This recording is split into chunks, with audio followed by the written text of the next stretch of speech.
Hi everybody, it's me, Rad. I'm here with the Rad Jamma Cast. This is episode 2, I believe.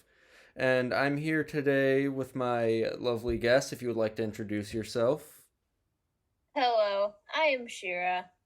It's nice to be on the cast for the first time. Thank you And for inviting me. of course. And do you have any like social medias you want to any like ats you want to drop for people to follow? I have an Instagram that is Shiranaya. And you can follow my Twitter where I tweet about being tired all the time, but I don't use it often. I'll be sure to put those in like the description and shit like that later. But okay, let's get on with the talking, with the cast and with the podding and the The casting. pod and the casting. Today we're gonna be talking about, well, sort of starting off talking about with our experiences with ADHD and stuff, since we both have ADHD and have dealt with I'm the school curious what stuff. comes to mind when you first think of the word ADHD because like I've asked that to multiple people who actually have it, and it's either very like oh yeah, this is my little pet disorder, or it's like this is a crippling disability that I live with from day to day. But I'm curious what your perspective on it is. It's annoying. It's just like, okay, what first comes to mind is like trying to focus on work and then being like, I'll do another thing, and then Mm-hmm. completely forgetting about the work. Like it's a crippling thing that I have to live with. Like Right. like someone's tying my wrists down to like a like you know one of those James Bond chairs. It's like Uh-huh. it's like I'm sitting in one of those and I'm staring at like a TV screen and it's constantly changing what's on it like every 5 seconds. Oh yeah. Like it does kind of feel like WarioWare, doesn't it? Where it's Yes. like one second you're in one frame of mind, and then the next it's like and then there's also like that sense of procrastination you feel, like the and then the guilt for that, not being able to get anything accomplished, and Holy and shit. then like feeling bad about it later. I feel like that's what comes to mind for me. Holy uh shit. Yes, yes, for sure. just like and then like knowing you have to do something, and the more like getting overwhelmed by the workload, uh distracting yourself with oh definitely distracting yourself with stuff, Yeah. and then because you spent your time distracting yourself, it doesn't feel like you've relaxed.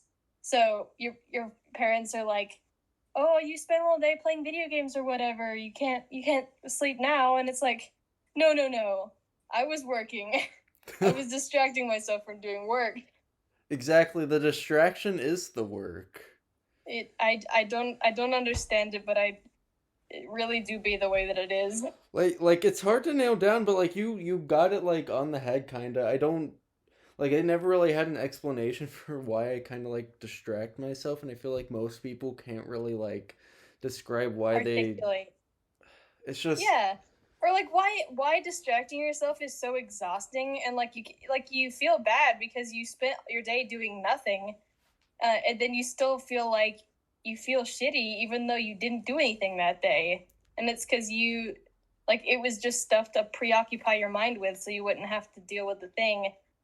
um the, so that is definitely the defining thing, I think, for me when it comes to that.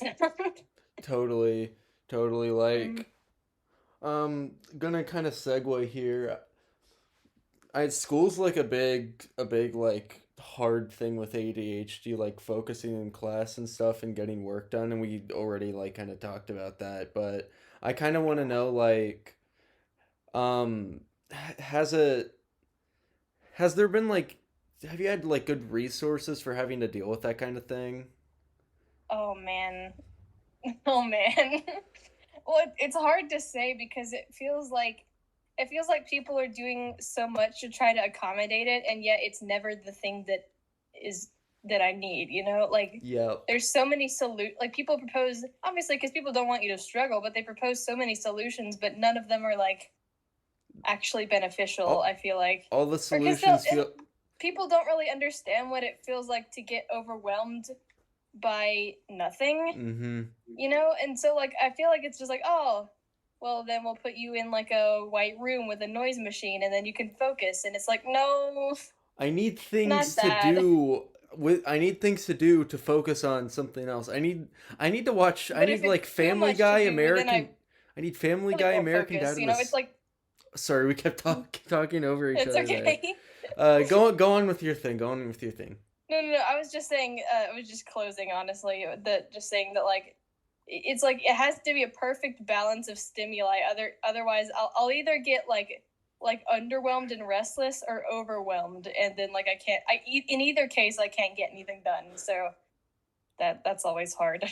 Mm-hmm, totally. Like for me to get work done, I need like there to be like three different noises going on in the room. One where it's like I need a TV on with like something like Family Guy on it. I need to be like listening to music, That's and I very also need to sad. have like a little have like a sketchbook so I can draw stuff for me to even get work done. It's like I need to completely overwhelm myself just to get Yeah. focused.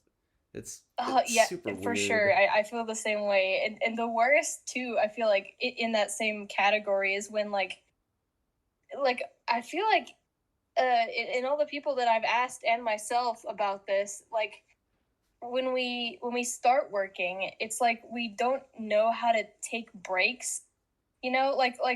It's like we need breaks in order to sort of refresh our mind and like get back on task, but it's like Right. we either are distracting ourselves or we're working, and there's no in between. Like there's no that at least that's how it is for me. Like I'm either hyper focusing, or I'm like barely paying attention at all. Exactly. Like there's literally no in between where I'm just kind of like neutral, like I can do whatever. It's just like okay, I'm doing this, I'm doing this, I'm doing this, or it's like I can't do anything. I have to just sit and stare and not think, Mm-hmm. not use brain.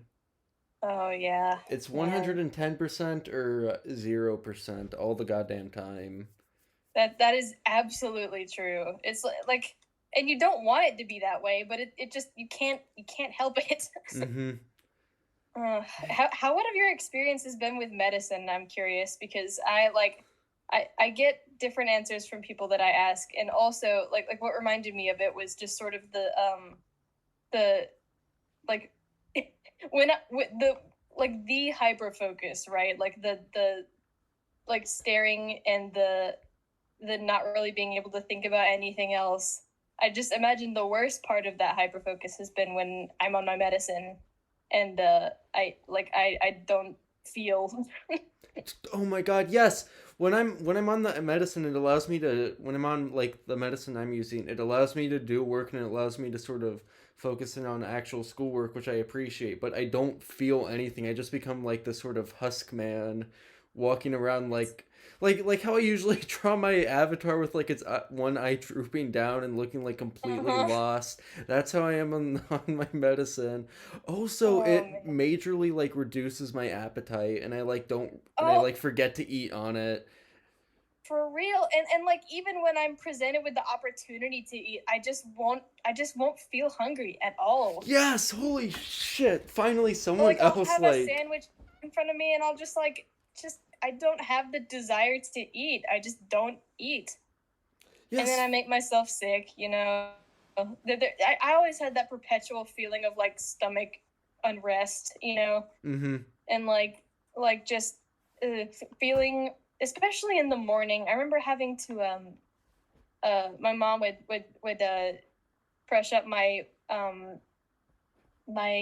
ADHD medicine. I don't think it was I think it was like Focalin XR, and put it in Go-Gurt, and then I would eat the Go-Gurt and in the morning.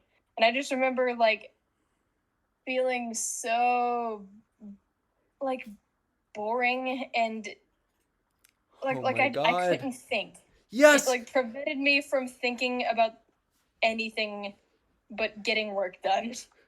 Dude, that's exactly what it was like. Like, it would suppress my personality and just make me like, hello, I'm here to do work. Okay, I'm Uh-huh. gonna do Which is work.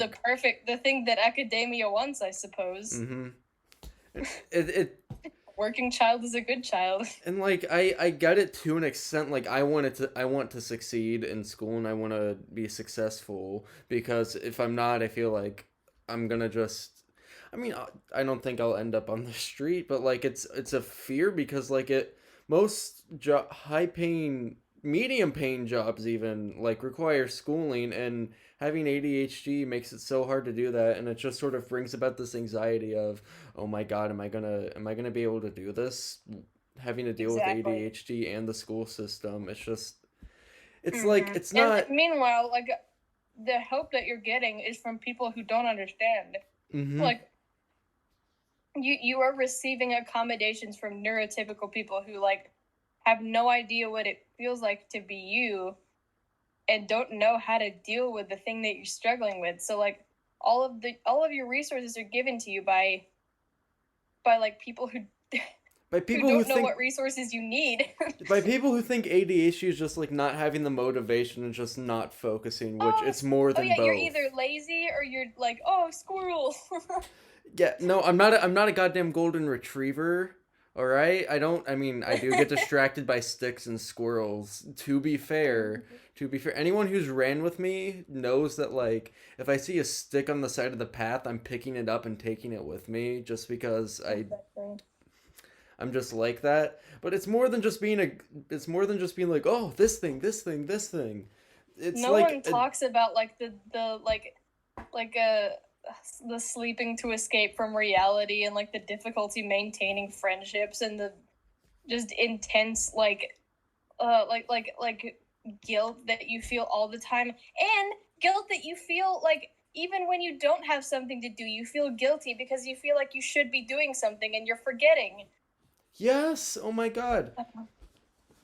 It's just there I Like feel I like feel like that's a little tiny trauma right there because that totally changed the way that I live, and like now I have a really hard time relaxing because I feel like there's always something that I'm forgetting to do.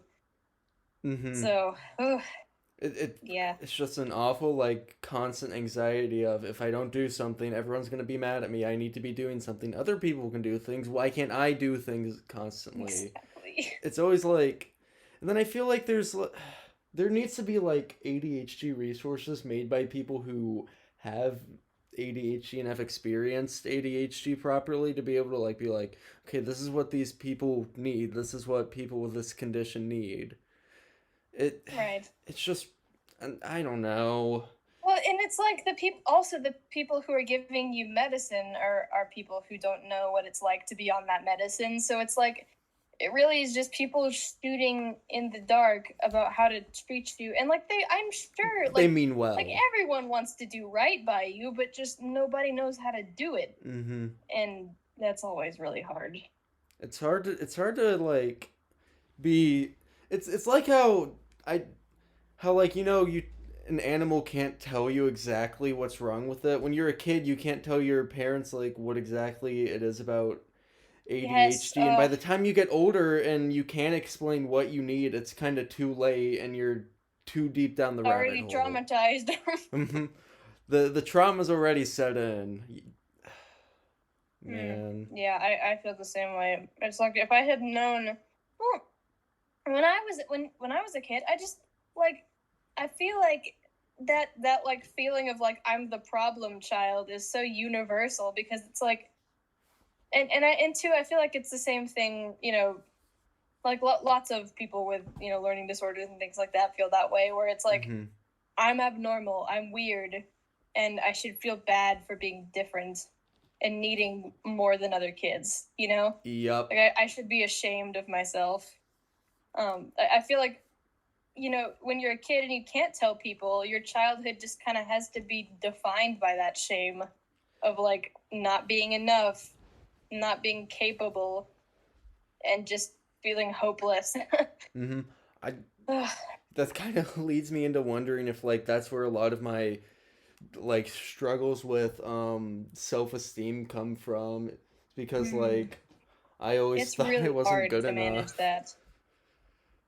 Uh, that Mm. kind of, I feel like also thinking about this now, a lot of people with ADHD tend to be super artistic and really good with art. Hmm.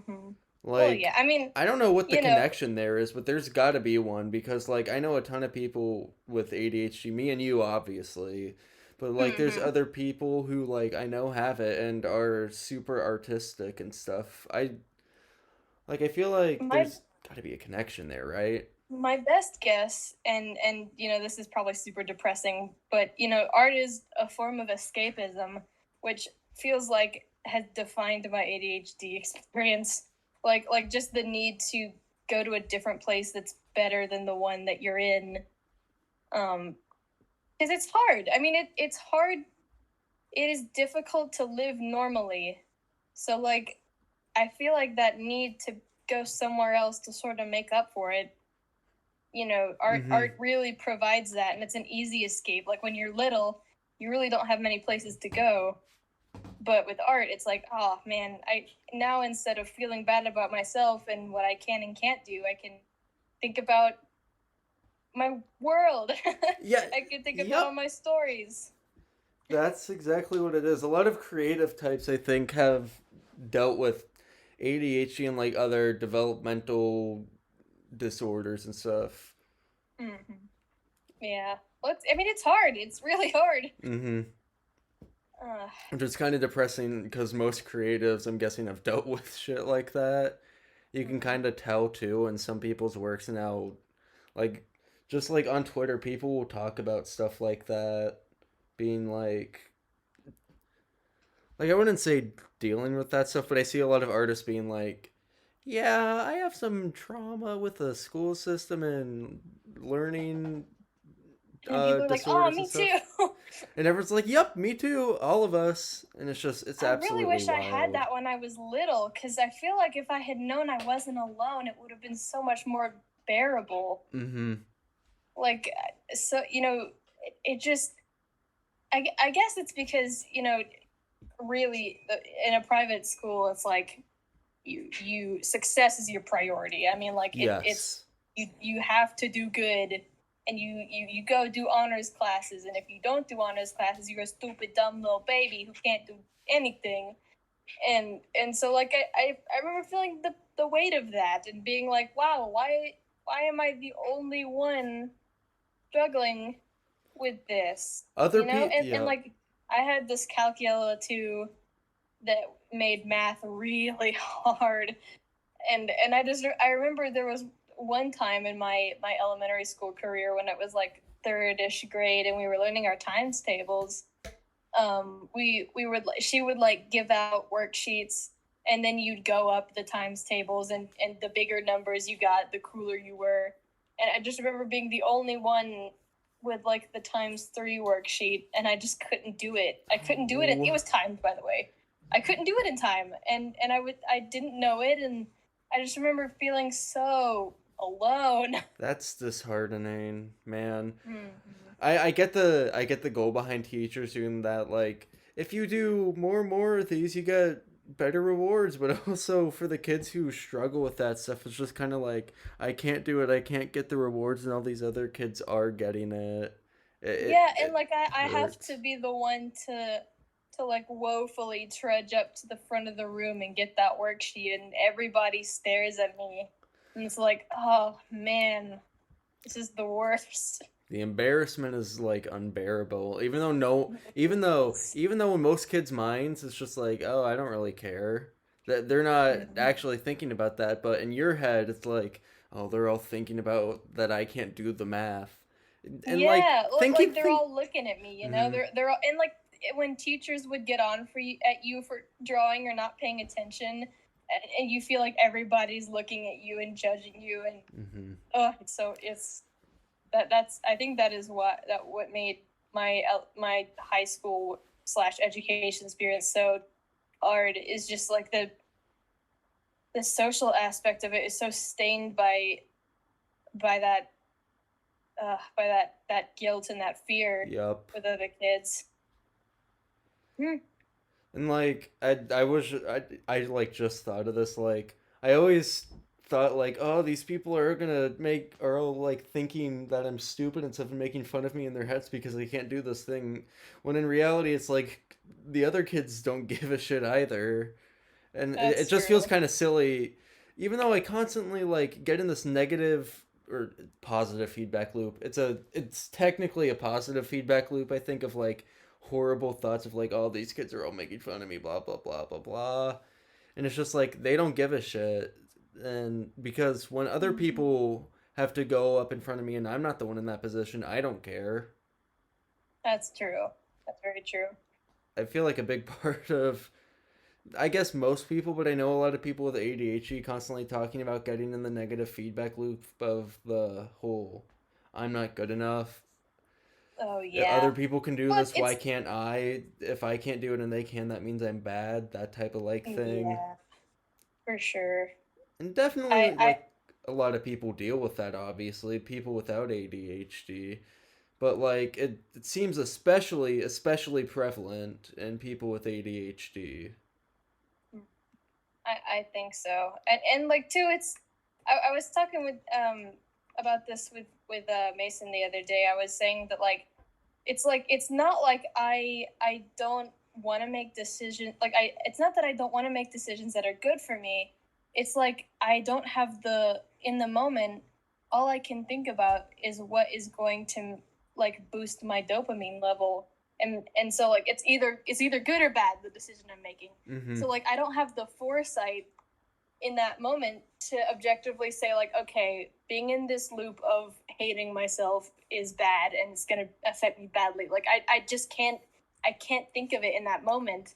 And then I lock myself into that way of thinking.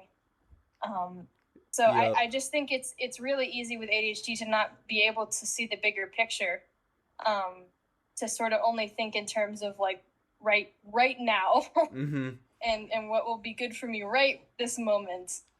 Um, What'll make my brain go wee right now? yeah, will make my brain go, My brain is how can I make it go woo? mm-hmm. Basically. Yeah, that is the way that it be. And I do think it's interesting that like people with it have like way lower, like the reward system is messed up because like the thing that tells people to do stuff is like I will complete the task and then I have the sense that I will get happiness from having completed it. But you don't get that happiness from completing tasks, so you have no motivation to complete it. So it's like, oh no, nothing makes my brain go wee. That like only drawing does that, or music, or Mm-hmm. whatever. Nothing So that I got to should do that make instead of whatever nothing whatever that I'm should supposed to make be my brain happy doing. makes my brain happy. And like the Yeah. things that I assume other people get like the dopamine from, even though like I bet most people don't actually get dopamine from completing tasks and stuff that are required. But like it's just, why don't I get that happiness from it? Get that like, yes, I completed a task. I feel so good. Other people get like Mm-hmm. the woo, I completed a task. Woo, okay. That's good. Yeah. My brain's like, okay, you completed the task. Go draw instead. That'll make you feel Yeah, I was about to better. say you feel a little bit more deprived, and that's it. All my brain thinks is, oh wow, that was pointless. Go do something that'll make me happy. Exactly. That really do be how it be. Mm-hmm. And that also I feel like that is it prevents me from like getting joy from academic accomplishments. Like whenever I do something right, I feel like imposter syndrome. Like, oh, I probably got this by chance, or like I cheated accidentally and did something to where I like shouldn't be receiving this. Oh my god, And like yes. every single accomplishment I feel in that regard, every single accomplishment that isn't like about something passionate I'm passionate about, it feels really bittersweet. It um it really does. It's really true. Like I my brain can't just, I don't know. I can't even formulate my thoughts properly. I feel like I get what you mean though. I can't even formulate what I'm like. I don't know how much you experience this, but like my head like comes up with like these big intricate thoughts, and then when I try to tell them to people, I jumble over my words and I can't like express what my brain is thinking and feeling. I feel the exact same way, and then I end up saying something stupid. That's what happens. I Yes. like out of fear of like coming off as awkward. Even though I can't formulate my thoughts, I'll go ahead and say something, but then it'll be like a dumbass thing. Yes.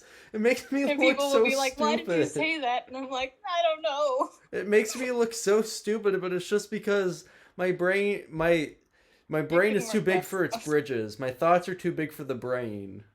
Hmm. Yeah, that really.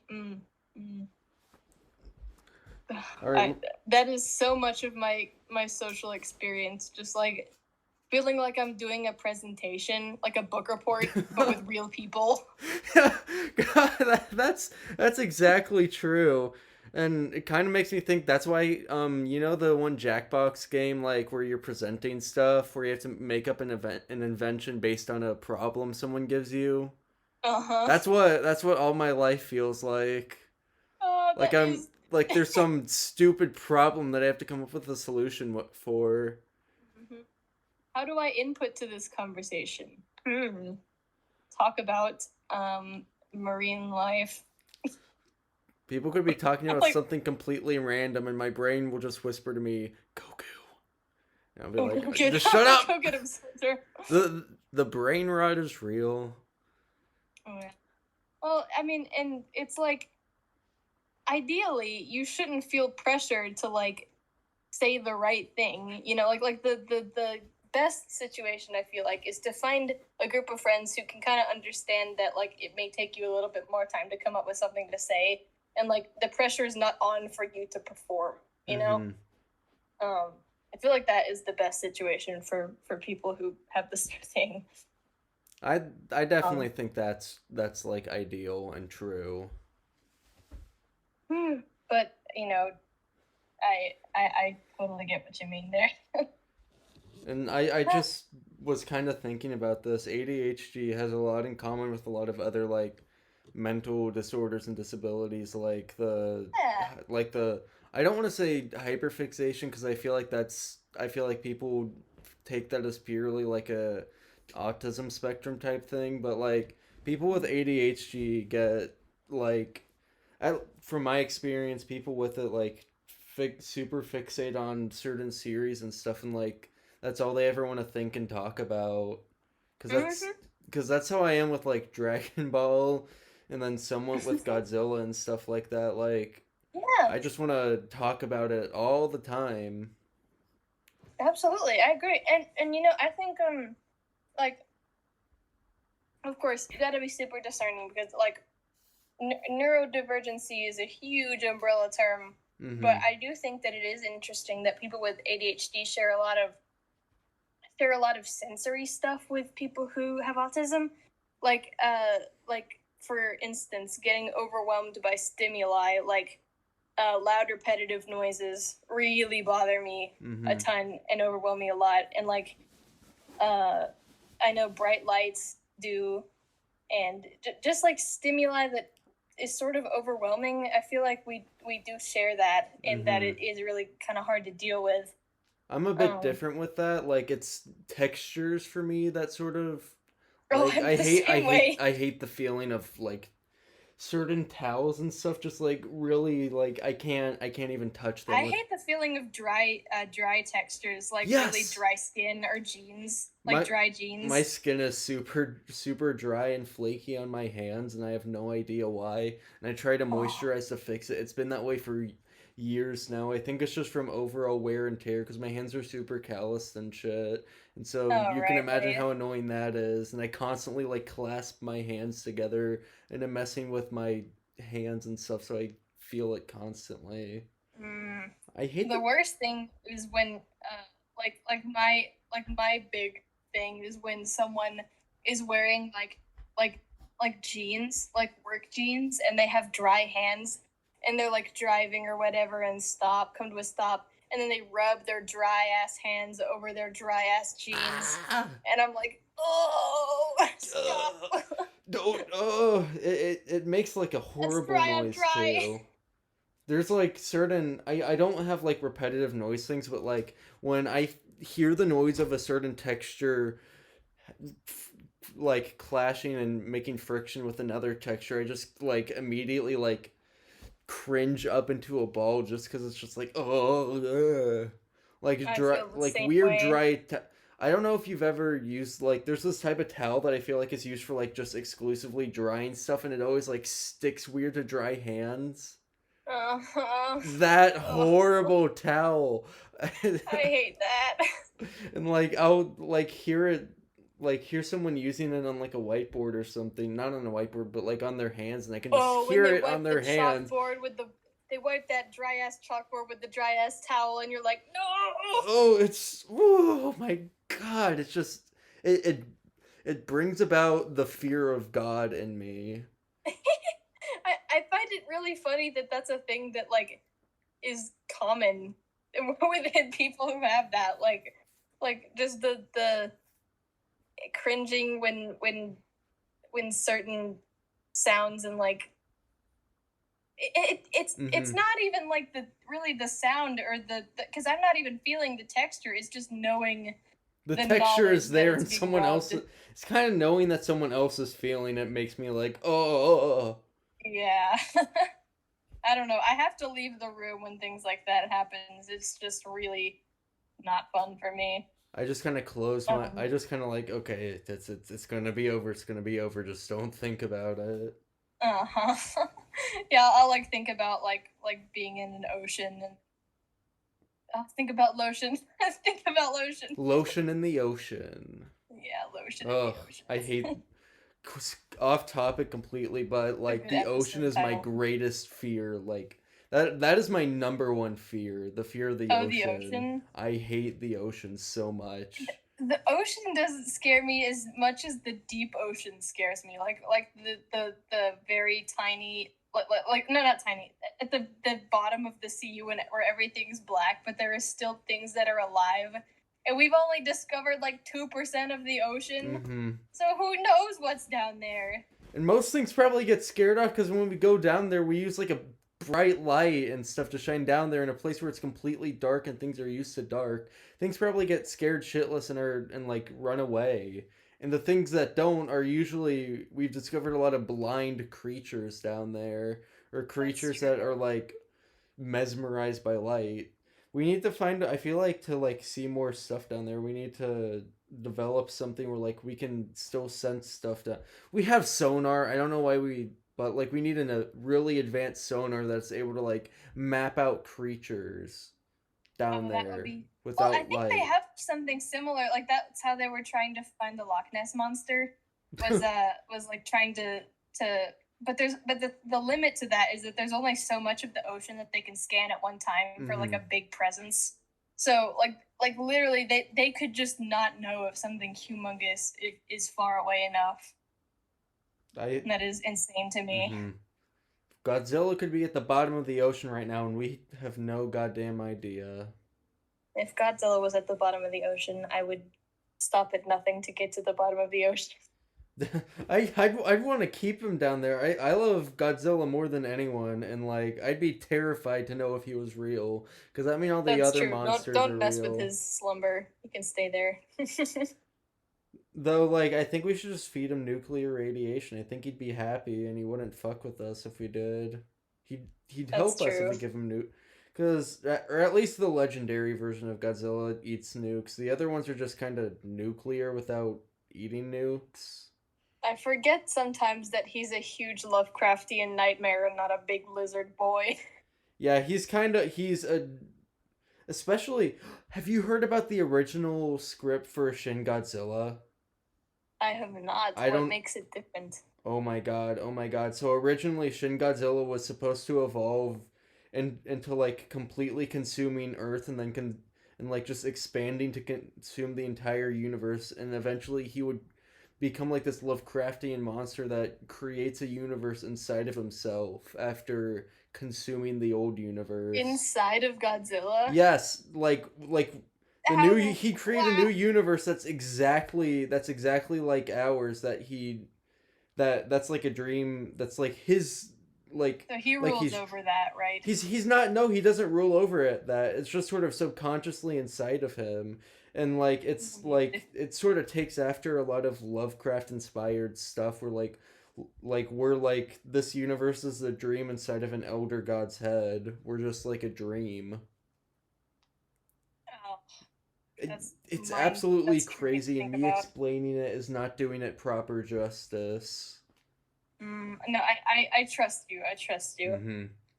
I want to watch all the Godzilla movies again, especially the goofy first ones where he's a puppet. A puppet and obviously a guy in a suit. Oh my god. I We like talked a bit that. about Godzilla last time. On the last episode with Goog. You should figure out a way to sneak Godzilla into every single podcast that you have. I'm definitely gonna bring him up at least once. He's a reoccurring character. Godzilla's just so funny to me. I mean, he's cool, but he's Well, also I don't funny. know. He's a funny character to me. I think Just like when used properly, Godzilla can be very funny. very scary, but also like, I mean, come on. It makes me think of the what's the animated short you sent recently with the Waltz of the Monsters? Oh, the With one the by monkey and the- Miles something where like it's just him and Godzilla, where it's Kong and Godzilla comically beating each other up. That's my up to music, like orchestral music. That's exactly what the cheesy Godzilla films were. That is honestly that's the best use of Godzilla in my opinion. Like just Like I like psychological horror Godzilla is good, but goofy ass Godzilla, that's the good stuff. did you know, fun fact, did you know that the original Godzilla versus Kong was supposed to be Godzilla versus Frankenstein, which is why Kong had electric powers in it? Oh really? Yes, it was supposed to be I was wondering about that. like He's a monkey. it's so I don't know where the actual idea behind having Frankenstein fight Godzilla, because Frankenstein's monster. Sorry, if there's enough people to even comment, they're all gonna be like, "You mean Frankenstein's monster?" But like, how? What were they gonna make Frankenstein's monster a kaiju? It's like I don't quite get that. Okay, well, first of all, I don't understand the like electric Frankenstein thing because like the electricity is supposed to spark it to life, but it's not like it can wield electricity. Like I don't quite understand like how would it just like spark from your fingertips, or would you like electrify everything you touch? It's I like to think that it's like Thor Ragnarok, like how Thor had electric powers, which were never used again. Mind you, his just natural electric power usage never used again after Thor Ragnarok would have been extremely useful. For some reason, he had to make a whole new axe hammer. Well, hey, I mean, Marvel writers hammer. ain't on the same page. Taika Waititi was like, it doesn't make any sense that he just needs the hammer for his powers, so it controls his powers. And then everyone else was like, but the hammer is his powers. I mean, it works, you know. It works as At least it works. it was used to keep Thor away from the battle so he wouldn't just win it for everyone. Oh, right. That's how I see it. He is a little OP man, isn't he? Mm-hmm. Thor's like Thor. I don't know how it took them so long to really tap into his comedy potential.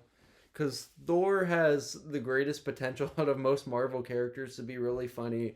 Like, yeah, Funny you man got Tony Thor. Stark being snarky, but Thor is just like, him in general, he's just a funny character. I really do appreciate Funny Man Thor. Like, I think it was long overdue, to be quite honest with you.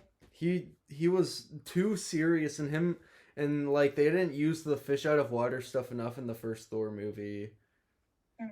They didn't do it right anyways, because Like I think Maybe. Thor's interaction with Doctor Strange in Thor Ragnarok was really funny when he was like, you could have sent me an electronic letter and also an email. And Dr. Strange's like, do you have a computer? No, I don't see why that's necessary. Like I Oh yeah. that whole interaction was just funny. It's like Thor. Well, Doctor Strange is sort of mystic, but like it was Thor talking to a regular dude, and it was funny. Yeah. First, wait, do you know what Love and Thunder is coming out? No idea, but I know that's gonna be my favorite Thor movie just because it's gonna feature Gore as the villain, and Oh I really yes. and like he might be one of my favorite modern Marvel villains. Just one of my Mm, favorite villains in general. He was written super well in his arc. man. And if I, they I I really after the quarantine started, it's like I forgot Marvel even existed. mm-hmm. WandaVision sort of brought me back into everything. That's How is been WandaVision? I hear it's weird. it's weird, but it's good. People didn't understand the first two episodes were like fairly sitcom-y. People didn't understand, I guess, that it was parodying 50s and 60s sitcoms in the first two episodes, and everyone got really mad at it. Like, I don't get it. Why isn't there action? Why are they like a sitcom? As if the trailers and the like whole tagline and concept of the show didn't already say it was gonna be like a normal sitcom.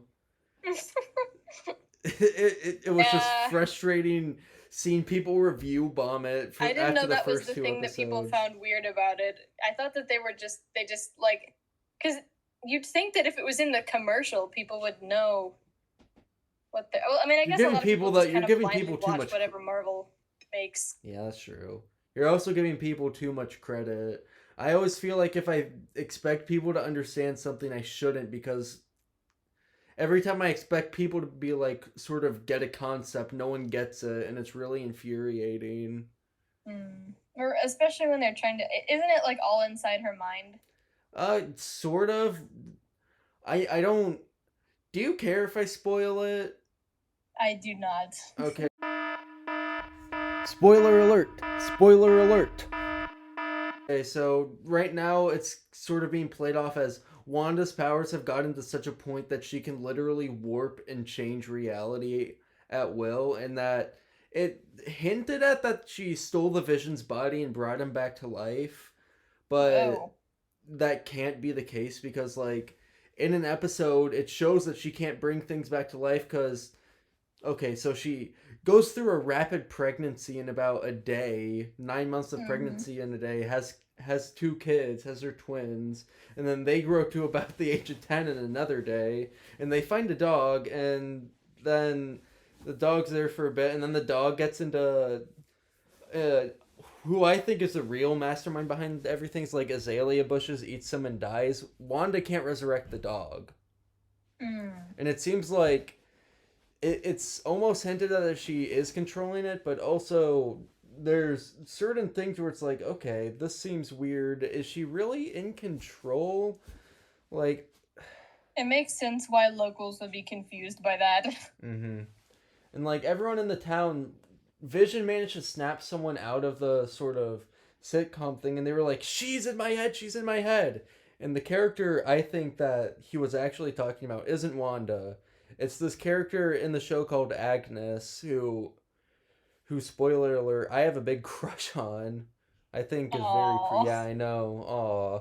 I've had a crush on the actor was in Parks and Rec first and like played a sassy do everything herself political business lady, which Right, if you know right. me that's that's my type.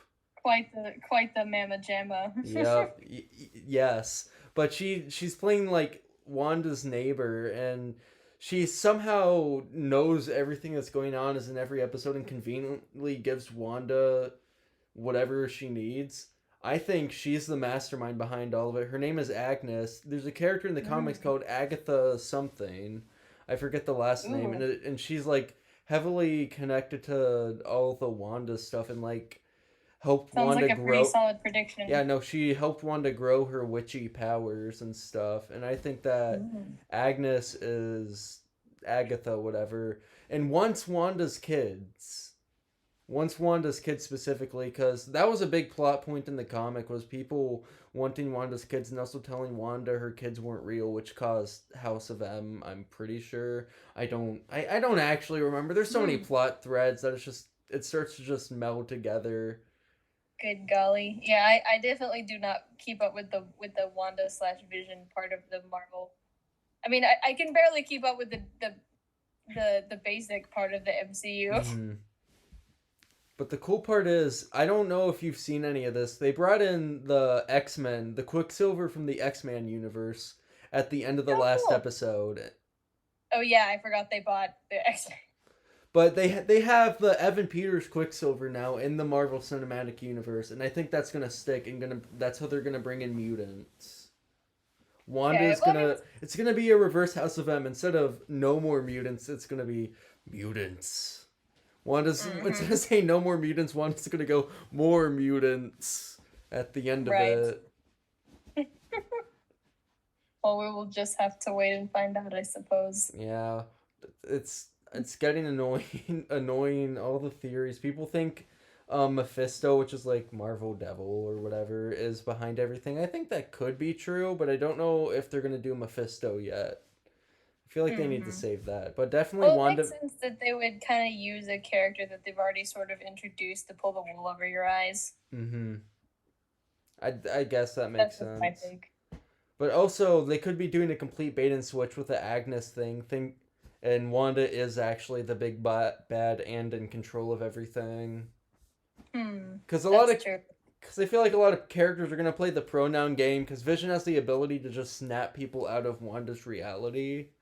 I feel like they're gonna play the pronoun game and say she, and people are gonna think, oh, is it really Wanda? Because they're just saying she, they're not saying Wanda, and then it's just gonna be like it's actually gonna be Wanda. Oh yeah, There's so much to theorize about it. My the brain pronoun just go game. whoosh. That they do like to play that. But it's definitely gonna open up the multiverse properly in the MCU and gonna lead into. I think it's gonna lead it. Obviously, it leads into the Doctor Strange multiverse movie, but I think it's gonna lead into Spider Man in Oh some way, really? shape, or I form. thought they couldn't touch Spider-Man because it was like. Nope. Oh wait, no, that was the old movies, right? Because Mm-hmm. Sony made those. Because there's been Now they own Spider-Man. because they're getting a bunch of actors from the other Spider-Man movies to play parts in the new Spider-Man that have been confirmed, and there's heavy, like let's say like Godzilla heavy rumors about Tobey Maguire and Andrew Garfield being cast in the newest Spider-Man. Really? Yes. Wow, I think Andrew Garfield was confirmed actually to be in it. that's cool. And like Toby Maguire, I think they're working on stuff, but like the Andrew Garfield one really excites me because Yeah. I like Andrew Garfield Spider Man. A lot of people give it trash, but I think Andrew Garfield's portrayal of Spider Man was good.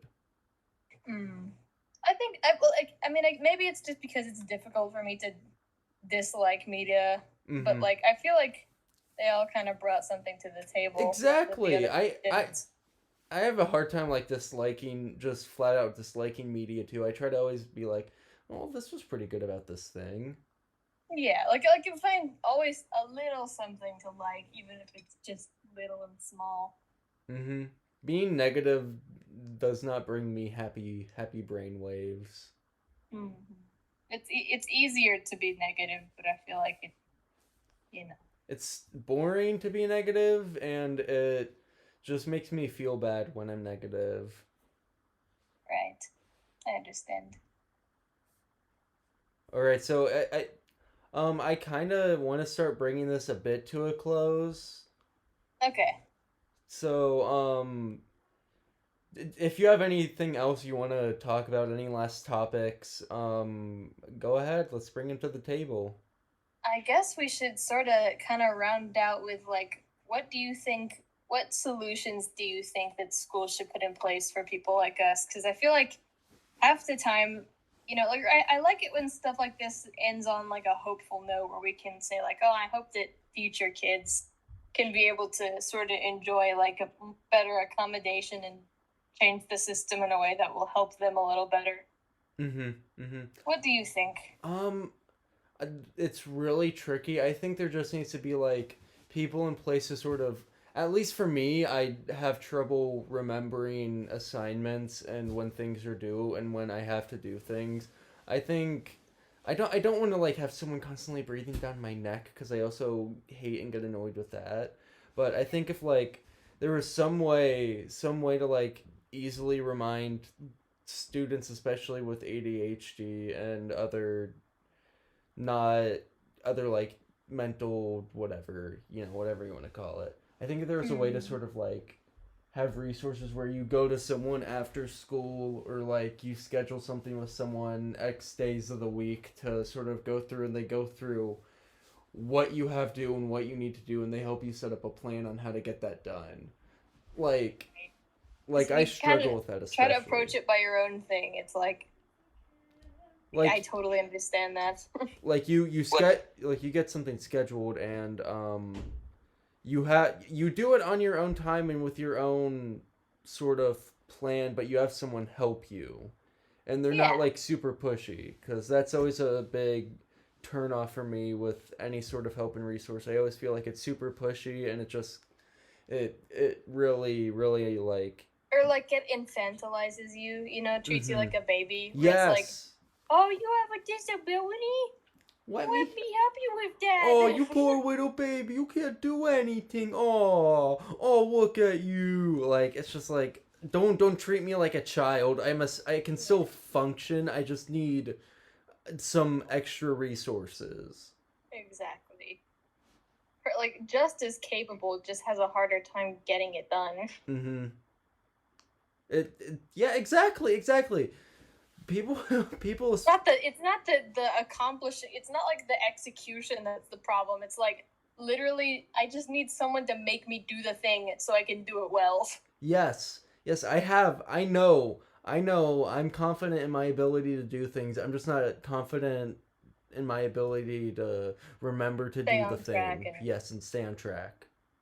and like prioritize and also like I feel like there needs to be more resources for like because we do have to acknowledge that like it is a dopamine deficiency and school is really draining and it's bad for that sort of thing. Mhm. That's why it's so hard to stay focused in an environment that drains you of endorphins. Is like I just feel like there needs to be more like not distraction but just resources expended for the comfort of kids, like Mhm. I like think the you won't feel that need to distract yourself. in general, I think that classes shouldn't be back to back to back to back to back. There needs to be Yeah, breaks in block between schedule. to I let feel like kids really. recharge, because kids need to recharge. Like I think instead of having one long, especially like, okay, in grade school you get like recess. I think instead of one long recess, there needs to be longer breaks in between each class. That will be more beneficial. I think even though some kids might groan and hate that, they'll come to enjoy that. And then like they have like a slightly shorter recess, but like it's still a time when they can go and be do like physical activity and stuff and Mm-hmm. exercise. For sure. Yeah, yeah. I think that, and I hope that the coronavirus sort of wakes that up in people. Like, hey, like not too much time. Obviously, kids gotta be there, but like Mm-hmm. you do have to have a break in between work. And if all you're having is nonstop assignments and classes back to back, like kids are just not going to be able to deal with that, especially ones with ADHD. Like Exactly. that's so overwhelming. You have nailed it on the head. And I think that's a good point to close off. Um I have All right, been well, I have thank been you for Mr. inviting me, Mr. Rad Jamma Mama. Of course, it was great to have you on. It was great to be able to talk about ADHD with someone who has similar experiences and can talk about it as well. Yeah, It was for nice. I've been Rad. This has been Shirani Yani Yani Yani. sure. And I hope you all have a